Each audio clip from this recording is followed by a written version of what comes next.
Hi friends, दुनिया में कई ऐसी मिस्टीरियस चीजें हुई हैं जिसके पीछे का रीजन शायद ही कोई पता लगा पाया है। तो आज मैं आपको बताऊंगी ऐसे ही 10 मिस्टीरियस और स्पूकी बातें जिसको सुनकर आप बोलोगे बाप रे बाप। नंबर 1, फ्रेंड्स, शैतानियां हम सभी ने की हैं, चाहे वो पड़ोसी के घर की डोरबेल बजा के भागना हो या फिर अपनी गेंद से दूसरे की खिड़की तोड़ देना।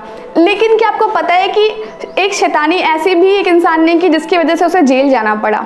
जी हाँ, मैं बात कर रही हूँ लॉस एंजलिस में रहने वाले एक व्यक्ति की जो ग्रिम रीपर की तरह अपने आप को ड्रेसअप करके लोगों के घर के खिड़कियों के बाहर खड़ा होता था उन्हें डराने के लिए।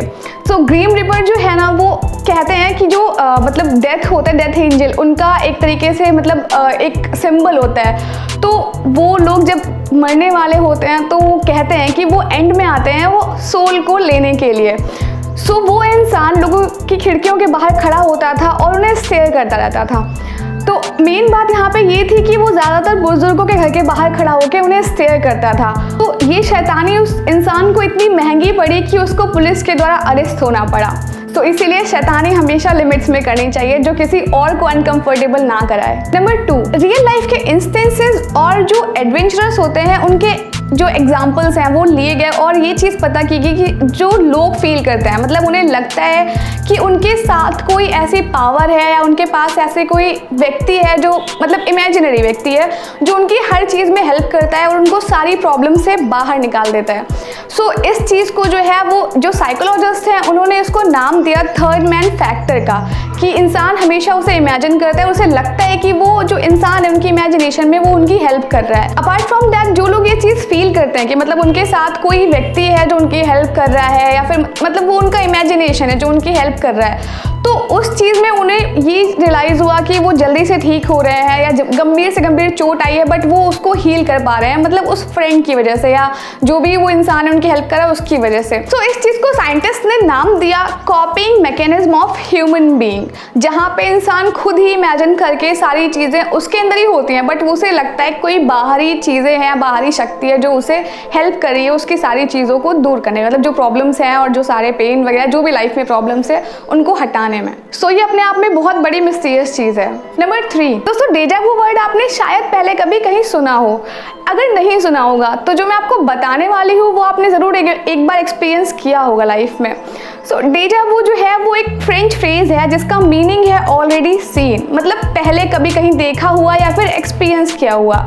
तो ये चीज़ बेसिकली होती है जैसे कि हम किसी नए प्लेस पे जाते हैं बट हमें ये वहाँ पहुँच के ये फील होता है कि हम पहले यहाँ पे आ चुके हैं या फिर हमें ये चीज़ हम पहले उस चीज़ को एक्सपीरियंस कर चुके हैं। ह्यूमन साइकोलॉजी जो है वो डेजा वू पर कई सारे नेचुरलिस्टिक एक्सप्लेनेशन दे चुकी है या फिर और भी वो एक्सप्लेनेशंस ऑफर कर सकती है, बट अल्टीमेटली जो फिनोमिना है ये स्टिल मिस्ट्री बना हुआ है। इसका अभी तक कोई प्रॉपर एक्सप्लेनेशन नहीं है कि ये ऐसा होता क्यों है, ये ऐसे इंट्यूशंस आते क्यों हैं। नंबर 4, बहुत से लोगों का दावा है कि उन्होंने नियर डेथ को एक्सपीरियंस किया है, मतलब वो मौत तक पहुंच के वहां से वापस आए हैं एंड वो अपने एक्सपीरियंस लोगों से शेयर करते हैं। सो कुछ लोगों का उनमें से कहना है कि वो लाइट्स देखते हैं, बहुत सारी चमकती रोशनी है जहाँ पर वो जा रहे हैं। कुछ का कहना है कि वो अपने बिलव लोगों से मिल रहे हैं जिनसे वो बिछड़ चुके थे लेकिन वो उनसे मिल पाए।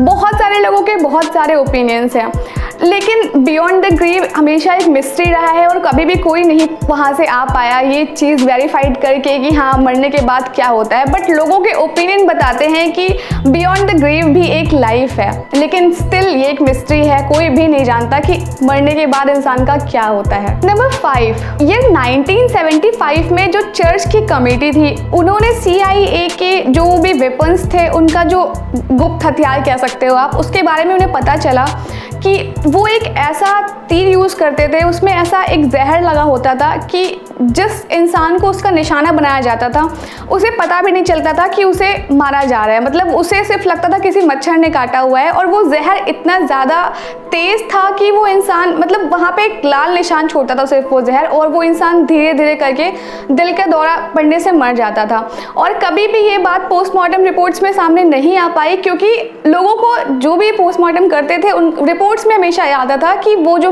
डेथ हुई है पर्सन की वो हार्ट अटैक पड़ने से हुई है, ना कि किसी भी तरीके के जहर से। तो वो एक नेचुरल डेथ लगती थी। सो है ना एक मिस्टीरियस वेपन। नंबर 6, दुनिया में कई सारी चीज़ें बहुत ज़्यादा मिस्टीरियस हैं और अगर टॉप पे देखा जाए तो इंसानी दिमाग सबसे ज़्यादा मिस्टीरियस चीज़ है। तो यहाँ पे एक एक्सपेरिमेंट किया गया, लोगों को मिरर दिया गया और बोला गया कि उनको अपने फेस को 10 मिनट्स के लिए लगातार देखते रहना है, स्टेयर करते रहना है मिरर में। तो लोगों से रिजल्ट पूछे गए तो कुछ लोगों ने बताया कि उनको उनके फेस में बहुत ज़्यादा लगा कि उनका फेस जो है वो ज़्यादा विकृति फेस पे आ गई है, मतलब बहुत ज़्यादा डिफेक्टेड हो गया है, मतलब बिल्कुल ही अलग फेस हो गया था उनका। कुछ लोगों का कहना ये था कि उनको उनके फेस में अपने माता पिता की झलक दिख रही थी। अपार्ट फ्रॉम दैट कुछ लोगों ने ये भी वहाँ पे नोटिस किया कि उनका फेस जो है एक मॉन्स्टर में बदल गया है, मतलब उनका फेस जो है वो राक्षस जैसा दिखने लगा है। सो यहाँ पे आप कह सकते हैं कि ये आंखों और ब्रेन के बीच जो भी हेलुसिनेशंस क्रिएट होते हैं वो कंडीशन थी जो इंसान ने जिस टाइम में भी जो सोचा उसे वो दिखाई दिया। और आप इस चीज़ को रिलेट कर सकते हैं जो ब्लडी मैरी वाली जो एक एक्सपेरिमेंट है, लोग ज़्यादातर करते हैं, पैरानॉर्मल एक्टिविटीज़ में से एक एक्सपेरिमेंट है जहाँ पर ब्लडी मैरी कहने पे लोग बोलते हैं कि वो दिखाई देती है। तो मे बी ये जो सीधी चीज़ है यहाँ से उसको आप वहाँ रिलेट कर सकते हैं और ये भी एक हेलुसिनेशन हो सकता है, एक टाइप हो सकता है उसका। नंबर 7, एक डॉक्यूमेंट्री देखते हुए एक लेडी को ये रियलाइज हुआ कि जिस घर को उसने किराए पर लिया था उसे पहले एक सीरियल किलर ने इस्तेमाल किया था। इस बात का पता उसे ऐसे चला क्योंकि जो उसका घर था उसके बहुत सारे प्लेसेस उस डॉक्यूमेंट्री में आने वाले प्लेसेस जैसे दिखते थे। इवन वो डाइनिंग टेबल तक वो जो डॉक्यूमेंट्री थी उसका एक पार्ट था। सो इस चीज़ का पता चलने के बाद जो लैंडलॉर्ड थी, जो लेडी लैंडलॉर्ड थी, वहाँ पर वो लेडी गई उनसे बोलने के लिए कि जो ये प्लेस है वो ये छोड़ना चाहती हैं, बट वो एग्रीमेंट के अकॉर्डिंग उन्होंने मना कर दिया छोड़ने से। उसके बाद उन्हें हेल्प लेनी पड़ी सेंट लुइस हाउसिंग सोसाइटी की, जिसके बाद उन्होंने वो एग्रीमेंट वहाँ से ख़त्म करवाया और एंड में ये बात पता चली कि जो घर जिस लेडी ने दिया था रेंट पे रहने के लिए दूसरी लेडी को, वो सीरियल किलर की माँ थी। मतलब पूरी मिस्ट्री थी और इसके ऊपर एक डॉक्यूमेंट्री बन गई है ना, कितना बड़ा कोइंसिडेंस। नंबर 8 दोस्तों, एंशिएंट रोम में कुछ लोगों का विश्वास था, मतलब बहुत ही अजीब विश्वास था, बट हाँ उनका ये विश्वास था कि अगर वो फॉलन ग्लेडिएटर का फ्रेश ब्लड पिएंगे तो उनके अंदर जो पावर है, वो जो उसकी पावर रहेगी ग्लैडिएटर की, वो एब्जॉर्ब कर लेंगे। अपार्ट फ्रॉम दैट वो उन्हें क्योर करेगा एपिलेप्सी से भी। बहुत ही वियर्ड उनका बिलीफ था और बहुत ही वियर्ड उनकी हरकतें। नंबर 9 फ्रेंड्स, दुनिया के महान वैज्ञानिकों में गिने जाने वाले एल्बर्ट आइंस्टाइन वो भी इस चीज़ को मानते हैं कि जो एनर्जीज हैं वो कभी भी ख़त्म नहीं होती। मतलब एनर्जी जो है वो एक रूप से दूसरे रूप में, एक फॉर्म से दूसरे फॉर्म में कन्वर्ट हो जाती है, बट उसे कभी कोई ख़त्म नहीं कर सकता। इसीलिए जैसा कि हम मानते हैं पॉजिटिव एनर्जी होती है, वैसे ही नेगेटिव एनर्जी भी होती है। तो जैसे कि हर चीज़ एनर्जी से बनी हुई है, इंसान भी एक एनर्जी से बना हुआ है। तो ये एनर्जी मरने के बाद अगर घोस्ट में कन्वर्ट हो जाए तो कोई बड़ी बात नहीं है। और यहाँ पे एक इंटरेस्टिंग बात ये है कि भूत जो है उनको, जो घोस्ट होते हैं उनको स्मेल बहुत अच्छी लगती है और खासकर लेमन की स्मेल उन्हें बहुत ज़्यादा पसंद है।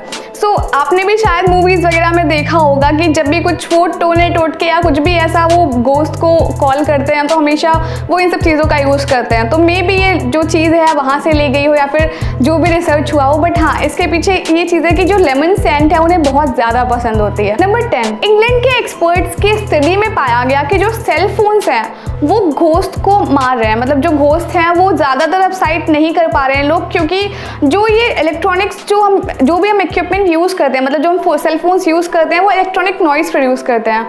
सो इस चीज़ की वजह से वो नॉइज़ जो है उनकी साइटनिंग थी वो चीज़ वो बहुत ज़्यादा ड्रॉप हो चुकी है और वो चीज़ उनको इरिटेट करती है। मतलब उनका कहना ये है कि वो चीज़ घोस्ट को इरिटेट करती है, इसलिए अब उनकी साइटनिंग में बहुत ज़्यादा ड्रॉप आया हुआ है। Thank you so much guys video को पूरा देखने के लिए। अगर वीडियो पसंद आया है तो आपको वीडियो लाइक करना है और वीडियो को शेयर करना है, और वीडियो में कौन सा आपको पॉइंट अच्छा लगा वो प्लीज़ आप कमेंट करके ज़रूर बताना, और साथ साथ प्लीज़ चैनल को सब्सक्राइब करना और साथ ही बेल आइकन को प्रेस करना। तब तक के लिए stay safe and keep learning. Thank you.